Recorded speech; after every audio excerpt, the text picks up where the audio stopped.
CUET UG 2026 के score card release हो चुके हैं और आईसीआर एस्पिरेंट्स के लिए एग्रीकल्चर एंड एलाइड कोर्सेज में एडमिशन लेने के लिए सेपरेट आईसीआर पोर्टल पर रजिस्ट्रेशन करनी होगी। ओवरऑल रजिस्ट्रेशन की प्रक्रिया क्या होगा और सीयूईटी स्कोर कार्ड आने से लेकर आपकी आईसीआर एक्रीडेटेड एग्रीकल्चर कॉलेजेस में एग्रीकल्चर एंड एलाइड कोर्सेज के लिए कैसे एडमिशन हो सकता है, इसी पर आधारित होकर इस वीडियो में डिटेल में बातें करने वाला हूं। विगत 9 सालों में हजारों बच्चों को यूनिवर्सिटी एंट्रेंस एग्जामिनेशन में गाइड करके देश के टॉप एग्रीकल्चर यूनिवर्सिटी जैसे बीएचयू, जीबीपीयूएटी, पंजाब एग्रीकल्चर यूनिवर्सिटी जैसे प्रतिष्ठित संस्थान में हमारे स्टूडेंट्स अध्ययनरत हैं। अगर आप भी चाहते हैं उन बच्चों की तरह सीवीटी यूजी 2026 के 3 डोमेन सब्जेक्ट जो कि आपके 12th में थे, physics, chemistry, math, biology, agriculture में से, इन्हीं के मार्क्स के बेसिस पर देश के ऑल ओवर इंडिया में एग्जिस्टिंग 70 प्लस एग्रीकल्चर यूनिवर्सिटी में 5000 प्लस सीटों के लिए आपकी एनटीएस स्कॉलरशिप के साथ पढ़ना। तो इस वीडियो में लास्ट तक बने रहिएगा, आपकी इंटायर एडमिशन और काउंसलिंग की प्रोसेस पर चर्चा करने वाला हूं। तो चलिए शुरुआत करते हैं। सबसे पहले अगर बात की जाए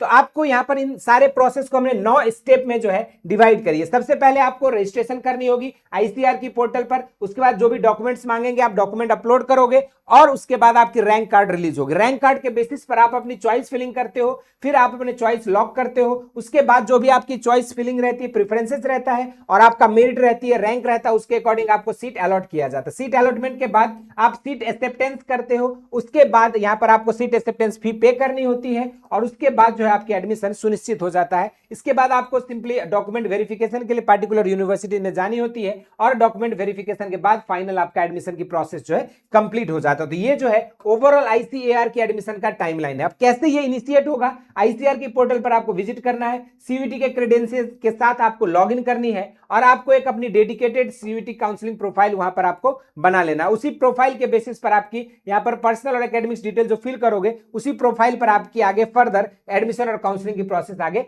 बढ़ती रहेगी। यहां पर डॉक्यूमेंट्स की बात करें तो सीयूईटी की स्कोर कार्ड, 10th 12th की marksheet, passport size photograph, category certificate, और वो भी आपका 1 जनवरी के बाद का रहे तो ज्यादा बेटर है। इसके अलावा स्कैन सिग्नेचर, इनकम सर्टिफिकेट, आधार कार्ड और आपकी क्लास 10th की मार्कशीट की और 12th की मार्कशीट की आवश्यकता यहां पर पढ़ने वाली है। तो ये सारी डिटेल्स को अभी से जुटा कर रख लो ताकि एग्जामिनेशन जब रजिस्ट्रेशन की प्रोसेस शुरू हो आपको किसी भी तरह की समस्या का सामना ना करना पड़े। जब आप सारे डॉक्यूमेंट्स अपलोड कर दोगे, आइडेंटिटी प्रूफ अपलोड कर दोगे, रिजर्वेशन सर्टिफिकेट अपलोड कर दोगे, उसके बाद जो है आईसीआर पोर्टल पर अपलोड करने के बाद आपका जो है रैंक कार्ड रिलीज होगा और जो रैंक कार्ड रिलीज होगा उसके अकॉर्डिंग आपको अपनी चॉइस फिलिंग करनी होगी। अपनी जो एकेडमिक पाथवे है, आपको एग्रीकल्चर की तरफ जाना है, फॉरेस्ट्री जाना है, फिशरी जाना है, बीटेक में जाना है, बीएससी एग्रीकल्चर में जाना है या एग्री बिजनेस मैनेजमेंट में जाना है, उसके अकॉर्डिंग आप अपना एकेडमिक पाथवे को फिक्स करोगे। अपनी डिग्री, प्रोग्राम और कोर्सेज के अकॉर्डिंग अपने प्रेफरेंसेस के तरफ जो है जाओगे और उसके बाद आप अपनी प्रेफरेंस ऑर्डर को जो है 3 कैटेगरीज में हम बताते हैं। एक ड्रीम यूनिवर्सिटी जिसमें जनरली कट ऑफ हाई जाती है, कंपटीशन अधिक रहती है, उसको सबसे ऊपर रखोगे।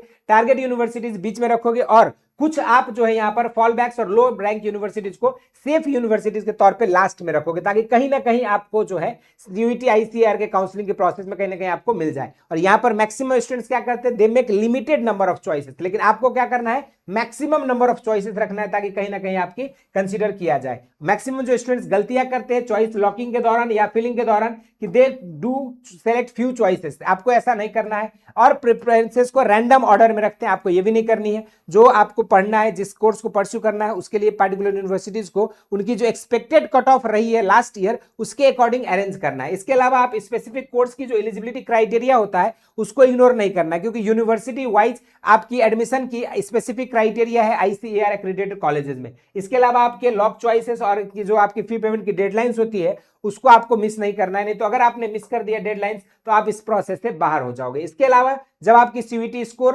रहती है, कौन सी कैटेगरी से बिलोंग करते हो, आपका प्रेफरेंस ऑर्डर क्या है और आपकी सीट अवेलेबिलिटी कितनी है, इसी के बेसिस पर जो है सेंट्रलाइज्ड आईसीआर प्रोसेसिंग के बाद आपको डिफरेंट सब्सिक्वेंट राउंड्स में जो आपकी सीट अलॉटमेंट किया जाता है। सीट अलॉटमेंट की जो प्रक्रिया है वो जनरली 3 या 4 राउंड में कंप्लीट होती है और उसके बाद अगर आपको सीट अलॉट हुआ और अगर आप उससे बेटर अपर चॉइस में जाना चाहते हो तो आप अपग्रेड करोगे। अगर आपकी कट ऑफ जो एक्सपेक्टेड कट ऑफ थी बहुत कम थी और आपको सीट अलॉट नहीं होगा। अगर सीट अलॉट हो गई है आप कंफर्म कर सकते हैं और आगे बढ़ सकते हैं या फिर जो है आप सिंपली अपग्रेड के लिए भी जा सकते हैं। अगर सीट अलॉट नहीं हुआ है और आपके मार्क्स जो अगर कट ऑफ से थोड़ा बहुत नीचे है तो आप नेक्स्ट राउंड के लिए यहां पर वेट करोगे और उसके बाद आपकी एडमिशन जो है सुनिश्चित हो जाएगी। इसके बाद बात करते हैं, आपके पास दो ऑप्शन रहता है, या तो आपको सीट अलॉट हुआ तो एक्सेप्ट सीट करिए और उसके बाद आगे बढ़िए, या तो फिर एक्सेप्टेंस के बाद फी पेमेंट करनी होगी, net banking, UPI, credit card, debit card से आप जो है पेमेंट कर सकते हो। लेकिन अगर आपने यहां पर सीट एक्सेप्टेंस डेडलाइन से नहीं किया, फी पेमेंट नहीं किया,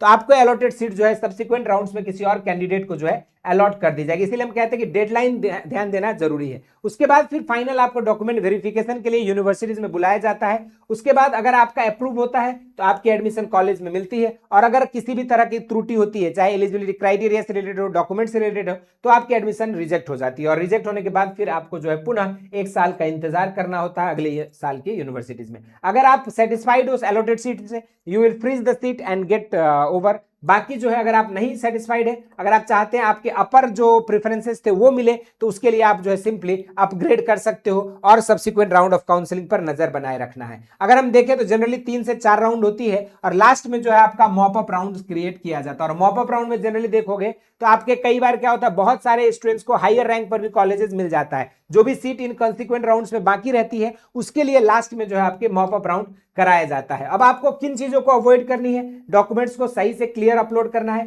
डेडलाइंस को स्ट्रिक्टली फॉलो करनी है ताकि आप एक्सेप्टेंस और पेमेंट्स को मिस ना करो। साथ में आपको सीट एक्सेप्टेंस फी को भी पेमेंट करना है, जो भी अमाउंट उसको अपने अकाउंट में पहले से प्रिपेयर करके रख लीजिए। नहीं तो बहुत सारे स्टूडेंट्स को क्या होता है, अचानक सर 10,000 पे करनी है, 20,000 पे करनी है और आपके पास डिजिटली वो अमाउंट जो आपके अकाउंट्स में अवेलेबल नहीं रहती। तो इन चीजों से बचिए और इन चीजों को आप इंश्योर कर लीजिए। साथ में सब्जेक्ट कॉम्बिनेशन और डिफरेंट यूनिवर्सिटीज की आपकी गाइडलाइंस को ध्यान में रखना है, और आपकी जो 12th में सब्जेक्ट कॉम्बिनेशन उसी के बेसिस पर आपकी मेरिट बनेगी, इसको नहीं भूलना है। और साथ में आपकी फिजिकल डॉक्यूमेंट वेरिफिकेशन के लिए अगर आप यूनिवर्सिटी में जाते हो, कोई डॉक्यूमेंट नहीं दे पाते हो, तो आप इससे जो है वंचित हो जाओगे। अब क्या 5 गोल्डन रूल है जिसके थ्रू आपकी सिलेक्शन के चांसेस बढ़ जाते हैं या आपकी काउंसलिंग सक्सेस हो जाती है। सिंपली जैसे यूनिवर्सिटी की पोर्टल चालू हुआ आपको रजिस्टर कर लेना है, लास्ट आवर के रस के लिए नहीं रुकना है। उसके बाद जब आपके रैंक कार्ड आएगा उसके हिसाब से आपको प्रेफरेंस करना है चॉइस फिलिंग को टॉप टू बॉटम। उसके बाद आपको जो है डॉक्यूमेंट जो भी आप सेव करते हो, जो भी फी पेमेंट करते हो, हर चीज को डॉक्यूमेंट को आपको पीडीएफ फॉर्म में सेव करके रख लेना है